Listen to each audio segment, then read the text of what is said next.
સ્વાગત છે તમારું મિત્રો મારી YouTube ચેનલ રસોઈ ઘરમાં। આજે આપણે બનાવીશું મસાલા ભાખરી। તો ચાલો શરૂ કરીએ આજની આપણી આ રેસીપી। તેના માટે સૌથી પહેલા આપણે લેશું 2 કપ ઘઉંનો કરકરો લોટ, જે આપણે નોર્મલ ભાખરી બનાવવા માટે ઉપયોગમાં લઈએ છીએ। ત્યારબાદ તેમાં ઉમેરીશું જીરું, સફેદ તલ, વરિયાળી, અજમો, સ્વાદ અનુસાર મીઠું, અડધી ચમચી હળદર, અડધી ચમચી ધાણા જીરું પાવડર, અડધી ચમચી લાલ મરચાંનો પાવડર અને તેને સારી રીતે મિક્સ કરી લેશું। હવે તેમાં ઉમેરવાનું છે 2 થી 3 ચમચી જેટલું તેલ અને તેને પણ સારી રીતે મિક્સ કરી લેશું।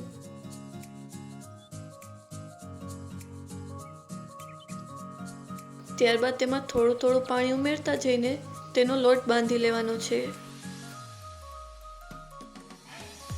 ભાખરી બનાવવા માટેનો લોટ આપણે થોડો હાર્ડ જ બાંધીશું।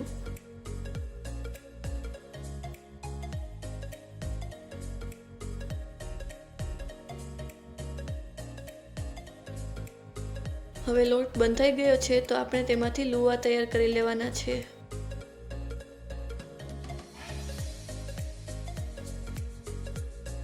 અને તેને આ રીતે વણી લેશું।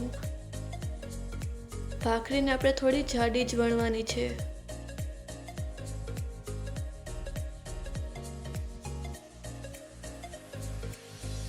હવે ગેસ પર એક પેન મૂકીને ગેસની ફ્લેમને આપણે લો જ રાખીશું અને ભાખરીને તેની પર મૂકીને થોડી શેકાવા દેશું।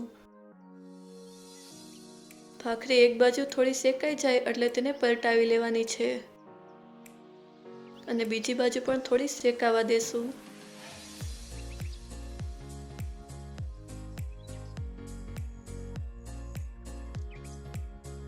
આપણે આ જ રીતે ભાખરીને થોડી વારે પલટાવતા રહેવાની છે।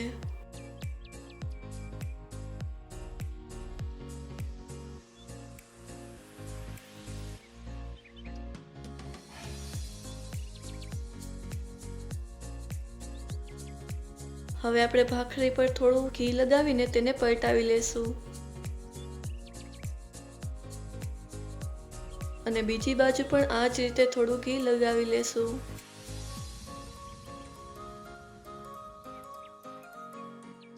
અને તેને ફરીથી પલટાવીને શેકાવા દેશું।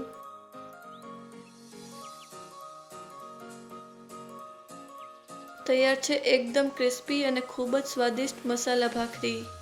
તેને તમે દહીં, ચટણી કે મરચાં સાથે સર્વ કરી શકો છો અને ચા સાથે મસાલા ભાખરી ખાવાની તો મજા જ કંઈક અલગ છે।